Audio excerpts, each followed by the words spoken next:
Oh boy. What is happening, gamers? This is Bradley here, and welcome back to another news roundup. And today, the Big N had their Nintendo digital event, and let's just say it was bad. It was pretty bad.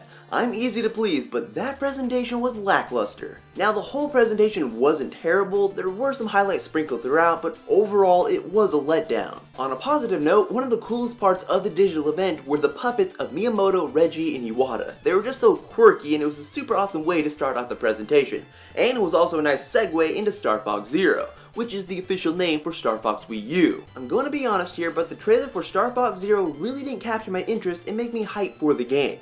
Please tell me I'm not the only one that felt that the trailer didn't throw excitement into your face. It was pretty mellow. The game is being developed by Platinum Games, which is a plus, and they are going back to the roots of Star Fox, with it mainly just being vehicular combat, whether that be an R-Wing, Landmaster, or even some new vehicles like a little chicken thing and a gyrocopter. And in some unfortunate news, Star Fox Zero will have no online multiplayer. They're not ruling it out, but as of right now, it's not happening, which is kind of crazy. But Star Fox Zero is scheduled to release in the holiday season of 2015. I am going to stay optimistic about it, as there could be some pretty awesome features included in it that we haven't seen, but from what we've seen of the game so far, Nintendo hasn't blown me away, unfortunately. But other than Star Fox Zero, Nintendo only announced 2 brand new Wii U games in the digital event, which is kind of depressing. But those 2 games are Animal Crossing Amiibo Festival and Mario Tennis Ultra Smash. The Animal Crossing Wii U game was not what people were expecting. When I saw the Animal Crossing folk in all their HD glory walking outside of the building, I was like, oh, here it is, Animal Crossing.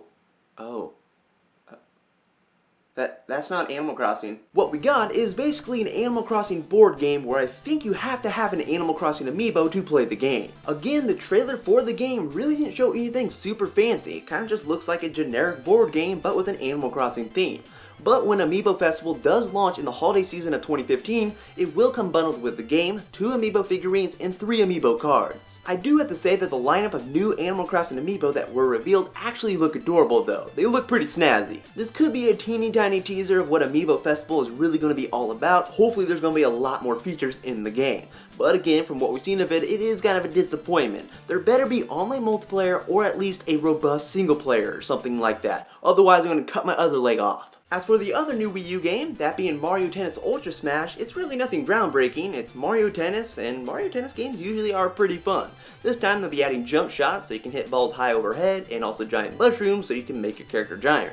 There's not really much else to say about it. It's Mario Tennis on the Wii U, and that should deliver some enjoyment. But it will be releasing in the holiday season of 2015 as well. Nintendo also talked about the Amiibo functionality for Super Mario Maker, and they revealed 2 30th anniversary 8-bit Mario Amiibo. One of them has modern colors and the other one has retro colors. And honestly, the 8-bit Amiibo functionality is not very exciting after the first time you see it. When you use an 8-bit Mario, it will spawn a giant mushroom into the game to make Mario giant, and it will also add a retro filter to the game and also do some wacky things to the enemies, like putting Mario hats on Koopa Troopas. It just seems like something where the novelty will wear off pretty quickly though. The best part is that many other Amiibo will be compatible, and it will allow you to play the game as those characters. If you use a Link Amiibo, you can play as Link. If you use the Wii Fit Trainer Amiibo, you can play as the Wii Fit Trainer, and they each have their own unique animations and sound effects. It seems like Nintendo isn't locking them behind a paywall though. You can unlock character costumes by completing the 100 Mario Challenge mode. I don't know what that is, but I like the sound of it. So it does sound like the game will have some content besides just being a level editor, which is what I wanted. And Super Mario Maker will be releasing on September 11th. Moving on over to the 3DS side of things, probably in my opinion the best game that was announced during the digital event is Mario & Luigi Paper Jam, which is essentially a crossover between the Mario & Luigi series and Paper Mario. I was not expecting this at all, so it was a nice surprise. I've never thought about the possibility of crossing over Mario & Luigi and Paper Mario, but it's a brilliant idea. It's just unfortunate that the game isn't coming out until the spring of 2016. It's quite a ways away. I do wish Nintendo revealed more games like Paper Jam in the digital event.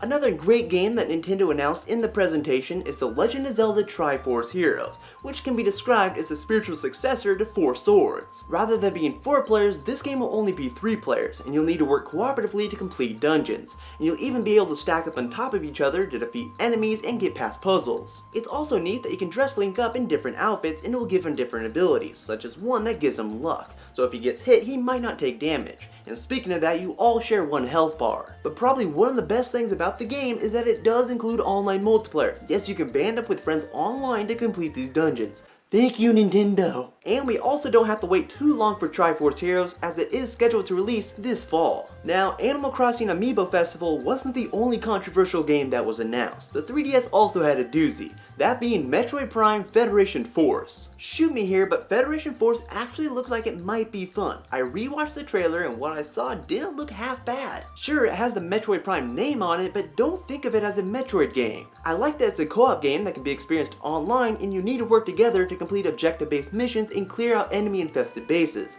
The game also includes Blast Ball, which isn't that exciting, but I like the co-op part. I do have to say that the game doesn't seem very deep and they kind of just slapped on the Metroid name so people would look at it, but we'll just have to wait and see how the game actually turns out when it releases in 2016. But a real deal Metroid game with Samus Aran front and center wouldn't be half bad either, Nintendo. Oh, and Bowser and Donkey Kong are getting figurines for Skylander Superchargers, yay! But seriously, having Donkey Kong and Bowser in Skylander Superchargers is actually pretty cool. Bowser turns into a fiery magma Bowser. I'm still not getting the game though. But besides all that, there really wasn't much else that Nintendo announced that was brand spanking new. They mainly just showed new trailers for games that we already knew about, like Xenoblade Chronicles X, Fire Emblem Fates, which is the official name of the 3DS game, Yokai Watch, and more. And they also gave them more concrete release dates. But if you want to check out the press release and see all those release dates, there will be a link in the description below. Nintendo started E3 off in a fantastic way with the Smash Bros presentation and the Nintendo World Championships 2015, but in my opinion they dropped the ball with the digital event. The presentation was 51 minutes long, but it felt like a lot of it was filler with games that we already knew about, which was disappointing. It's as if Nintendo's development teams are hard at work making new games for the NX that they didn't have anything to show for the Wii U. But overall, I was not pleased with the digital event. There were some highlights sprinkled throughout though, like Mario & Luigi Paper Jam and The Legend of Zelda Triforce Heroes. But what did you guys think about the presentation? Leave your thoughts in the comment section below. And that will bring us to the end of the news roundup. If you liked what you saw, please give this video a thumbs up and add your favorites and all that good stuff. And you can stay tuned for more videos in the future. But I will talk to you later in the next video, guys. Bye!